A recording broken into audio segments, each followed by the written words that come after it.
வந்தே மாதரம் வந்தே மாதரம் வந்தே மாதரம் வந்தே மாதரம். நன்றி. I request my audience to give a big round of applause for this energetic performance. முடிவுள்ள அனைவருக்கும்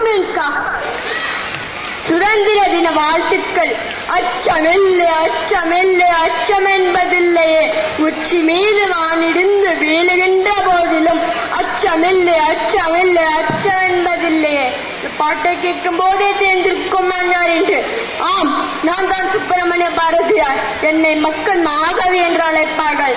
நான் உங்களை பார்க்கிறதற்கு ஓடோடு இருந்தேன். ஓடோடு சொல்லும் போது எனக்கு ஒரு பாட்டு ஞாபகம் அது. ஓடி விளையாடு பாப்பா, நீ ஓய்ந்திருக்கல் ஆகாது பாப்பா, கூடி விளையாடு பாப்பா, ஒரு குழந்தையை வையாதே பாப்பா, சின்ன சிறுகுருவி போலே நீ திரிந்து பறந்து வா பாப்பா, வண்ண பறவைகளை கண்டு நீ மனதில் மகிழ்ச்சி கொள்ளு பாப்பா. என்னை நன்றி.